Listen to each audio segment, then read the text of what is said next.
अस्सलाम वालेकुम, welcome back to my channel. Hope so you are all doing well. आज हम देखेंगे CS 401 का करंट पेपर। एक एक चीज़ आपको बताऊंगी कि प्रैक्टिकल में कौन सी चीज़ आ सकती है और बाकी जो आपका सब्जेक्ट है CS 401 उसमें किस तरह के क्वेश्चंस आए हुए थे।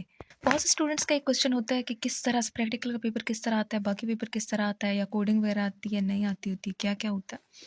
अच्छा, जो इस दफ़ा जो भी आया हुआ था, जो प्रैक्टिकल का पेपर था, उसमें भी उन्होंने सारी की सारी कोडिंग नहीं दी हुई थी, उसमें भी उन्होंने थ्योरी पूछी हुई थी। बेशक वो कंसेप्ट थे, लेकिन उन्होंने थ्योरी पूछी हुई थी, सारी की सारी कोडिंग नहीं थी। और जो कोडिंग आती है वो भी कभी-कभार कोई 1-2 लाइन का कोड लिखना होता है, कभी-कभार इस तरह से होता है कि कुछ कोड वो लिख के दे देते होते हैं और हमने उसकी देखना होता है कि इसकी आउटपुट क्या आ रही है, ठीक है? कभी कोड लिखना होता है, कभी आउटपुट बतानी होती है, और कभी उन्होंने कुछ लिखा हुआ था तो कहते हैं कि इसको ना आप करें, इसमें जो भी एरर है उनको फाइंड करें। तो वो तीनों लिहाज से क्वेश्चन पूछ सकते हैं। और एक और इम्पोर्टेंट बात ये है कि CS 401 का पेपर में जो आपके होता है, जो भी प्रैक्टिकल पेपर है, 401 है, 301 है, कोई भी है, तो उनमें से चाहे 401 का पेपर है या 401 प्रैक्टिकल का है, आपके मिड वाले जो सिलेबस होता है उसमें से भी MCQs आ रहे होते हैं फाइनल में। तो आपने सारा एक ही दफ़ा रिवाइज़ करके जाना है। पीछे से भी काफ़ी वो MCQs पूछ रहे होते हैं। थ्योरी में फिर भी कम पूछ रहे होते हैं, लेकिन 401 का जो प्रैक्टिकल का होता है ना, उसमें ज़्यादा ये लोग प्रीवियस सिलेबस से पूछ रहे होते हैं। एक तो जनरल पर्पस रजिस्टर्स के हवाले से क्वेश्चन आया हुआ था। जनरल पर्पस रजिस्टर्स कौन-कौन से होते हैं? दूसरा IPX 88 कितने बिट का रजिस्टर है? ऑफसेट के हवाले से आगे आ जाए, जंप लगाया हमने, ये 27 पेज नंबर है। उसके अलावा एक क्वेश्चन उन्होंने दिया हुआ था कि ऑफसेट के हवाले से उन्होंने पूछा हुआ था सेगमेंट एड्रेस और ऑफसेट एड्रेस के बारे में। इसके अलावा आगे आ जाएं तो यहाँ पे एंड और ऑपरेशंस के हवाले से उन्होंने क्वेश्चन दिया हुआ था, तो ये दोनों तरह से पूछ सकते हैं जी। ये चैप्टर नंबर 4 है, बिट मैनिपुलेशन वाला। ये शिफ्टिंग एंड रोटेशन वाला भी वो दे सकते हैं, लेकिन जो करंट पेपर में आया हुआ था वो उन्होंने कहा हुआ था बिट वाइज लॉजिकल ऑपरेशंस बताएं, तो इसमें एंड और एग्स और ये सारे बताने थे। ये 5 नंबर का क्वेश्चन था, लॉन्ग क्वेश्चन था। अच्छा जी, इसके अलावा मास्किंग ऑपरेशन के ये भी इंपॉर्टेंट है। ये सिलेक्टिव बिट जो है वो क्लियर कौन कौन सा ऑपरेशन करता है, तो ये एंड होता है। सिलेक्टिव बिट की जो सेटिंग होता है वो और ऑपरेशन करता है। सिलेक्टिव बिट को इन्वर्स एक्सऑर करता है, और सिलेक्टिव बिट की टेस्टिंग जो है वो फिर एंड इसके लिए यूज़ होता है, एंड ऑपरेशन। यहाँ से क्वेश्चंस आए हुए थे, वो पीछे वाला लॉन्ग क्वेश्चन था, और यहाँ से MCQs आए हुए थे, और ये क्वेश्चंस भी वो पूछ सकते हैं इस हवाले से। शॉर्ट क्वेश्चंस भी आते होते हैं। और साइन नंबर की जो स्टोरेज रेंज होती है वो -128 से 127 तक होती है। जो अनसाइंड होती है 0 से 25 तक होती है।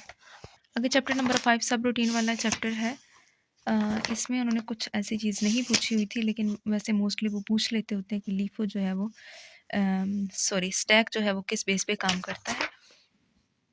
तो स्टैक के लिए लीफो होता है, आपको पता है, last and first out order यहाँ पे होता है।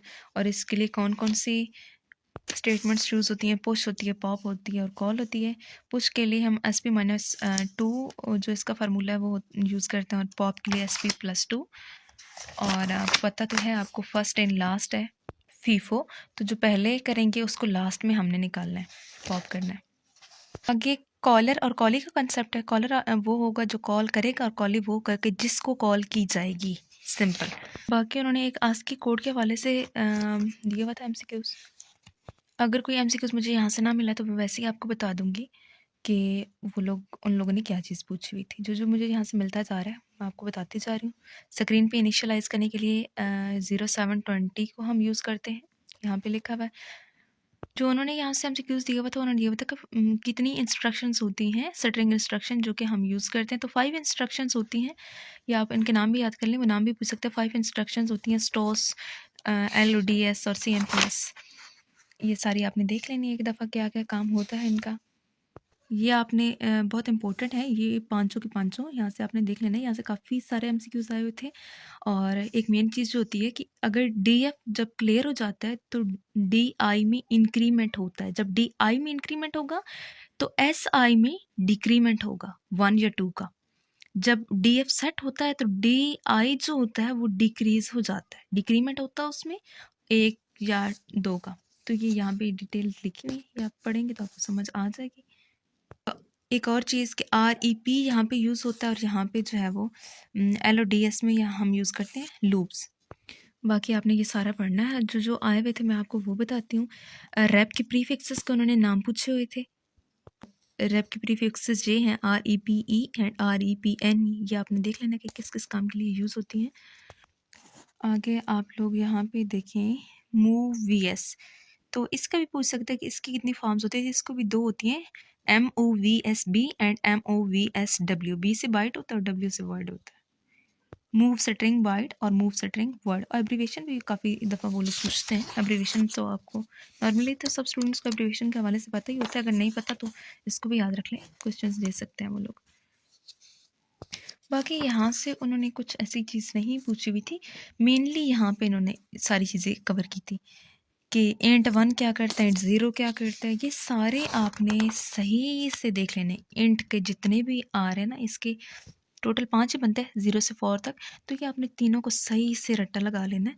अगला क्वेश्चन आया हुआ था बूटस्ट्रैप के हवाले से उन्होंने चीज़ पूछी थी। बूटस्ट्रैप का ये कॉन्सेप्ट है, आप देख लें। ये बूटस्ट्रैप का मीनिंग क्या है। Bootstrap mean to load OS from hard disk and from there OS take control and proceed to load its component display command prompt in the and.